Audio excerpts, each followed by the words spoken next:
வெற்றி துளசி சீரியலை பற்றி தான் நம்ம இந்த வீடியோக்குள்ளே நம்ம பார்க்க போகிறோம். நம்ம வீடியோக்குள்ளே போகிறதுக்கு முன்னாடி நம்ம சேனலுக்கு யாரெல்லாம் சப்ஸ்கிரைப் பண்ணலையோ அவங்களாம் சப்ஸ்கிரைப் பண்ணிக்கிடுங்க. பக்கத்தில் உள்ள பெல் பட்டனை கிளிக் பண்ணிடுங்க. வாங்க வீடியோக்குள்ளே போகலாம். அஞ்சலி முருகனோட அம்மாவை காப்பாற்றுறதுக்காக அவங்க வராங்க. அப்போ கரெக்டாக அங்கே பார்த்தோம்னா அவங்க மகேஷும் வந்துருந்தாங்க. வந்ததுமே அவங்க கை தட்டிகிட்டே வரவும் உடனே அஞ்சலி அதிர்ச்சி அடைகிறாங்க. ஐயோ இவன் வந்துட்டானே, இப்போ என்ன பண்ணுறதுக்கோ தெரியல அப்படின்னு சொல்லவும் உடனே அஞ்சலி பார்த்தோம்னா அவங்க மகிமரிக்கு பேசி நடிச்சிட்டு இருக்கிறாங்க. மகேஷ், நான் இந்த பக்கமாக வந்தேன்னா அப்போ இந்த அம்மாவை யாரோ அடைச்சி வச்சிருக்கிறாங்க, அதனால தான் நான் காப்பாற்றுறதுக்காக வந்தேன் அப்படின்னு சொல்லவும் உடனே மகேஷ் சொல்லிட்டு இருக்கிறாங்க. அப்படியா மகி, அதுக்காக தான் நீ வந்தியான்னு சொல்லி கேட்டுட்டு இருக்கவும், ஆமாம் இந்த அம்மாவை யாரோ அடைச்சி வச்சிருக்காங்க அப்படின்னு சொல்லவும் இது கேட்டதுமே என்ன நடிச்சுக்கிட்டு இருக்கிறியா அப்படின்னு மகேஷ் ஆக்ரோஷத்தோட கேட்டுட்டு இருக்கிறாங்க. உடனே அஞ்சலி பதட்டமாகறாங்க. நீ அஞ்சலின்னு சொல்லிட்டு எனக்கு நல்லாவே தெரிஞ்சு போச்சுது, ஆனால் என்னை யாராலையுமே என்னை ஏமாற்ற முடியாது, அவ்வளோ தூரத்தில் நான் சீக்கிரத்தில் ஏமாறவும் மாட்டேன், ஆனால் அப்பேற்பட்ட என்னையவே நீ ஏமாத்திட்டே இல்லை, பரவாயில்ல நீ நல்ல நடிகை தான் அப்படின்னு சொல்லவும் இதை கேட்டதுமே அஞ்சலி அதிர்ச்சி அடைகிறாங்க. என்னை இந்த அளவுக்கு என்னை நம்ப வச்சு ஏமாத்தினவொன்னு நான் சும்மா விடுவேன்னா என்ன, எப்படிலாம் நடிச்ச, என்ன மாதிரிக்கு பேசுன அப்படின்னு சொல்லிட்டு உன் கதையை முடிக்கிறேன் பார் அப்படின்னு சொல்லிட்டு உடனே அஞ்சலியோட கதையை முடிக்கிறதுக்காக அந்த கூர்மையான ஆயுதத்தை எடுக்கவும் இதை பார்த்ததுமே அஞ்சலி உடனே அதிர்ச்சி அடைகிறாங்க. அடுத்து பார்த்தோம்னா என்ன, அவ்வளோ சீக்கிரத்தில் உன் கதையை முடிச்சிருவானா என்ன அப்படின்னு மகேஷ் சொல்லவும் இதை கேட்டதுமே அஞ்சலி அவங்க ஆக்ரோஷத்தோட பேச ஆரம்பிச்சுட்டாங்க.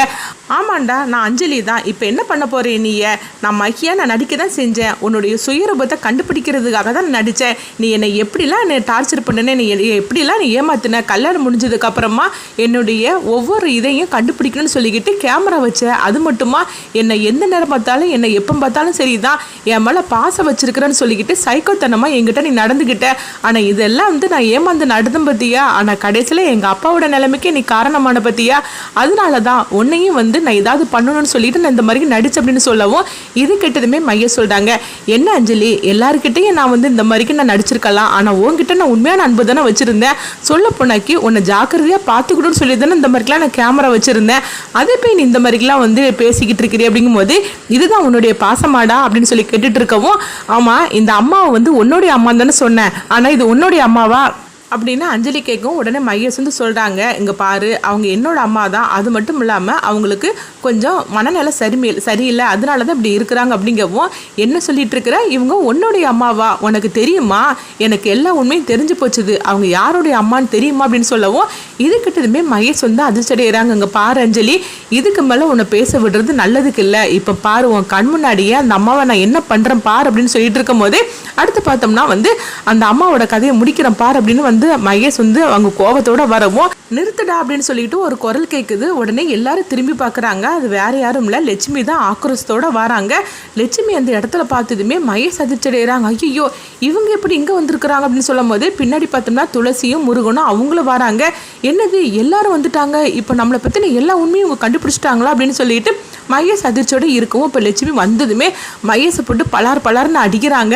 உனக்கு எவ்வளோ தைரியம் இருந்தால் எங்களெல்லாம் நம்ப வச்சு ஏமாத்திருப்ப அப்படின்னு சொல்லவும், என்னத்தை வந்ததுமே நீ இந்த மாதிரிக்கு பண்ணிட்டு இருக்கிறீங்க, நீங்கள் நினைக்கிற மாதிரிக்கு நான் கெட்டவன்லாம் கிடையாது, நான் நல்ல வந்தேன் அப்படின்னு சொல்லிட்டு இருக்கும்போது நீ ஆண்டா நல்லவ, உன்னை அப்படிதான் நினச்சி எங்கள் அஞ்சலியும் உனக்கு கல்யாணம் பண்ணி கொடுத்தோம், ஆனால் உன்னுடைய சுயரூபம் எல்லாத்தையும் எங்கள் அத்தை உண்மையை போட்டு உடைச்சிட்டாங்க, அவங்க கண் முழிச்சிட்டு எல்லா உண்மையும் எங்ககிட்ட சொல்லிட்டாங்க அப்படின்னு சொல்லவும் இது கேட்டதுமே மகேஷ் அதிர்ச்சி அடைகிறாங்க. ஐயோ அத்தை அவங்க சொல்கிறது எல்லாத்தையும் நம்பாதீங்க, அவங்க ஏதோ ஞாபக மருதியில் அப்படிலாம் பேசியிருப்பாங்க அப்படின்னு சொல்லவும் யார் அவங்களுக்கா ஞாபக மருதி, உண்மையை சொல்ல போனால் அஞ்சலியை உனக்கு கல்யாணம் பண்ணி கொடுக்கணும்னு சொல்லி ஆசைப்பட்டதே அந்த வீட்டில் ஃபஸ்ட்டு அவங்க தான், அவங்க விருப்பப்பட்டனால தான் இந்த கல்யாணமே நடந்தது, ஆனால் அவங்களே போய் இந்த மாதிரிக்கு நீ பண்ணியிருப்பே அப்படின்னு சொல்லவும் அத்தை நான் சொல்கிறது கேளுங்க, அவங்க வயசானவங்க, அவங்க ஏதோ தெரியாதனமா இந்த மாதிரிக்கெலாம் பேசிகிட்டு இருக்கிறாங்க, அவங்க சொல்கிறதெல்லாம் நம்பாதீங்க அப்படியா, அப்போ உன் ஃப்ரெண்டை நீ அடிச்சு துரத்துனியே அதுக்கு என்ன அர்த்தம் அப்படின்னு சொல்லும்போது அத்தை அவன் தப்பு பண்ணனா அதனால தான் அடிச்சு அப்படிங்கவும் இன்னும் எத்தனை தான் போய் சொல்லிட்டே இருப்பேன் அடுக்கடுக்கு அப்படின்னு சொல்லிட்டு இருக்கவும் உன்னுடைய நிலைமைக்கு நாங்கள் எல்லாரும் பலிகடாவுன்னு சொல்லி நினைச்சிட்டு இருக்கியா என்ன அப்படின்னு சொல்லவும், அது மட்டும் இல்லாமல் அவங்க யாருன்னு தெரியுமா உனக்கு அப்படின்னு சொல்லிட்டு லட்சுமி முருகனோட அம்மாவை கெட்டி பிடிச்சிட்டு இருக்கிறாங்க. இவன் என்னுடைய ஃப்ரெண்டுடா அப்படின்னு சொல்லவும் இவளுடைய மகனா நீ உண்மையை சொல்லுடா அப்படிங்கும்போது உடனே மகேஷ் திருன்னு முடிச்சிட்டு இருக்கவும் என் ஃப்ரெண்டோட மகன் யாருன்னு தெரியுமா, என் பையன் முருகன் அப்படின்னு சொல்லவும் இதை கேட்டதுமே முருகன் கண் கலங்கிட்டு இருக்கும்போது அப்போ முருகனோட அம்மாவும் வந்து கண்கலைங்க அவங்க அழுதுகிட்டு இருக்கிறாங்க. உனக்கு எவ்வளவு தைரியம் இருந்தா இந்த மாதிரிக்கு நீ செஞ்சிருப்ப, எங்க குடும்பத்தையே நம்ப வச்சு ஏமாத்திருப்ப. அது மட்டும் இல்லாம என் புருஷன் உனக்கு என்னடா பாவம் பண்ணாரு, அவர் எவ்வளவு நல்லவர், அவர் எறும்புக்கு கூட அவர் துரோகம் பண்ண மாட்டாரு, ஆனா இப்ப அவர் என்ன ஆனாரு, எங்க இருக்காருன்னு எனக்கு ஒண்ணுமே தெரிய மாட்டேங்குது, உண்மையை சொல்லடா அப்படின்னு சொல்லிட்டு இருக்கவும் அப்ப மகேஷ் வந்து சொல்லிட்டு இருக்கிறாங்க, இங்க பாருங்க தேவையில்லாம இந்த மாதிரிக்கெல்லாம் அடுக்கடுக்கான குற்றத்தெல்லாம் என் மேல சுமத்திட்டு இருக்காதீங்க அப்படிங்கவும், என்னது கையங்கோலமா எங்க கிட்ட வந்து சிக்கி இருக்கிற, இப்பவும் எங்களை நம்ப வச்சு ஏமாத்திட்டு இருக்கிறியா, நீ சொல்றதெல்லாம் நான் நம்பவும் நினைச்சிட்டு இருக்கிறியா அப்படிங்கவும் உடனே துளசி வந்து சொல்லிட்டு இருக்கிறாங்க, இங்க பாருங்க மகேஷ் கையங்களவமா நீங்கள் சிக்கிக்கிட்டீங்க, இதுக்கு மேலேயே நீங்கள் போய் சொல்லி நீங்கள் வந்து நாடகம் ஆடுறதுல எந்தவித பிரயோஜனமும் கிடையாது அப்படிங்க உடனே மகேஷ் வந்து சொல்கிறாங்க, என்னங்கடா பார்த்துக்கிட்டு இருக்கிறீங்க, இவங்க எல்லாருக்கும் என்னை பற்றின எல்லா உண்மையும் தெரிஞ்சு போச்சுது, இன்னுமேல் இந்த இடத்த விட்டு யாருமே உயிரோட போகக்கூடாது, இவங்களுடைய கதையை முடிச்சிருங்கடா அப்படின்னு சொல்லவும் இது கெட்டதுமே உடனே எல்லாருமே வந்து அதிர்ச்சி அடைகிறாங்க. அப்போ உடனே வந்து அஞ்சலி வந்து சொல்லிட்டு இருக்கிறாங்க, உனக்கு இப்போ கூட வந்து திருந்தணும்னு சொல்லிட்டு என்ன வரல, எங்களுக்கு எல்லா உண்மையும் தெரிஞ்சு போச்சுன்னு சொல்லிக்கிட்டு நீ இப்படி ஒரு முடிவு எடுத்திருக்கிற அப்படிங்கும் போது, ஆமாம் உண்மையிலும் உங்களை நான் விடுற மாதிரிக்கு இல்லை, உங்கள் எல்லாரோட கதையை நான் முடிக்க போகிறேன் அப்படின்னு சொல்லவும், எனக்கு பணம் சொத்து இதுதான் எனக்கு வேணும், அதுக்காக தான் இவங்கள நான் இத்தனை நாள் நான் அடைச்சி வச்சுருந்தேன், ஏன்னா இந்த சொத்து எல்லாத்துக்கும் சொந்தக்காரன் வந்து வேறு யாரும் கிடையாது முருகன் தான், அதனால தான் முருகனோட அம்மாவை என் கைப்பிடியில் நான் இத்தனை நாள் மறைச்சி வச்சுருந்தேன் அப்படின்னு சொல்லவும் இது கிட்டதுமே வந்து எல்லாரும் அதிர்ச்சி அடைகிறாங்க. அப்போ முருகனோட அம்மாவும் ஆமாங்கிற மாதிரிக்கு அவங்க தலையாட்டுறாங்க, ஏன்னா இந்த சொத்து எல்லாத்துக்கும் வந்து அதிபதி யாருன்னு பார்த்தோம்னா முருகனாக தான் இருக்கிறாங்க. அப்போ இந்த சொத்தை அடையிறதுக்காக தான் அவங்க மகேஷ் வந்து இந்த மாதிரிக்கு எல்லா திட்டமும் போட்டு முருகனோட அம்மாவை இந்த மாதிரிக்கு அவங்க அடைச்சு வச்சிருக்கிறாங்க. முருகனையும் வந்து வாய் பேசாத மாதிரிக்கு அவங்களுக்கு ஒரு விபரீதத்தை ஏற்படுத்தி அவங்கள பேச முடியாதபடி அவங்க பண்ணிட்டாங்க.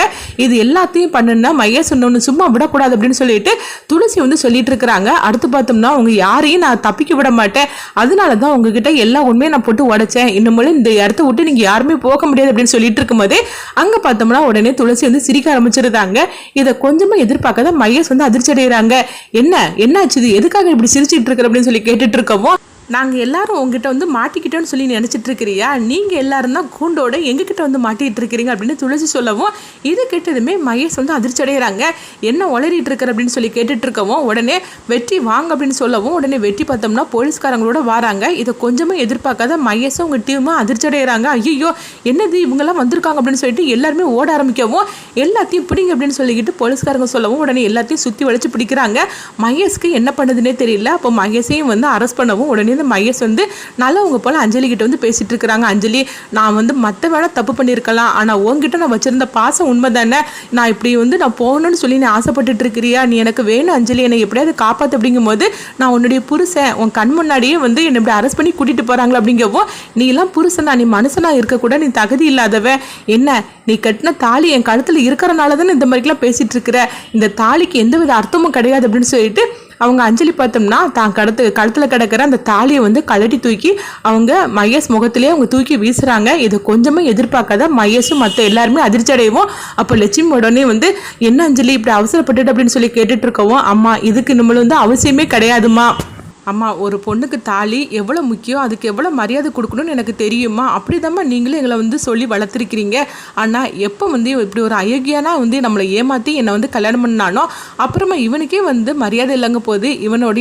என் கழுத்தில் கட்டின தாலிக்கு மட்டும் எதுக்குமா நான் மரியாதை கொடுக்கணும், என்னை மன்னிச்சிருங்கம்மா அப்படின்னு சொல்லவும் உடனே வந்து லட்சுமி அவங்க அஞ்சலியை கெட்டி பிடிச்சிட்டு அவங்க கண்கலைங்க அழுதுட்டு இருக்கிறாங்க. உன் வாழ்க்கை இப்படி நாசமாக போச்சு அப்படின்னு சொல்லி அவங்க அழுதுகிட்டு இருக்கோம். இப்போ துளசி வந்து சொல்லிட்டு இருக்கிறாங்க, அம்மா நீங்கள் எதுக்கு கவலைப்படுறீங்க, இப்போ மாதிரி அஞ்சலியை இவங்ககிட்ட இருந்து நம்ம காப்பாற்றணும்னு சொல்லிக்கிட்டு சந்தோஷப்படுங்கம்மா, அதனால இதை நினைச்சு நீங்க வருத்தப்பட்டு நீங்க அழுதுட்டு இருக்காதீங்கம்மா அப்படின்னு சொல்லவும் அடுத்து பார்த்தோம்னா மகேஷ் வந்து அரெஸ்ட் பண்ணி கூட்டிட்டு போறாங்க. அப்போ முருகன் வந்து அவங்க அம்மாவை பார்த்ததுமே வந்து அவங்க கெட்டி பிடிச்சு அழுதுட்டு இருக்கவும் அவங்க அம்மாவும் முருகனை பார்த்ததுமே அவங்களும் கண்கலைங்க அழுதுகிட்டு இருக்கிறாங்க. அடுத்து லட்சுமி சொல்றாங்க, வா நம்ம போகலாம் அங்க இருந்து அப்படின்னு சொல்லிக்கிட்டு அவங்க வந்து அழைச்சிட்டு போறாங்க. இதனால அடுத்ததா கதையை என்ன மாதிரி கொண்டுட்டு போக போறாங்க அப்படின்னு சொல்லி நம்மளும் வெயிட் பண்ணி பார்க்கலாம்.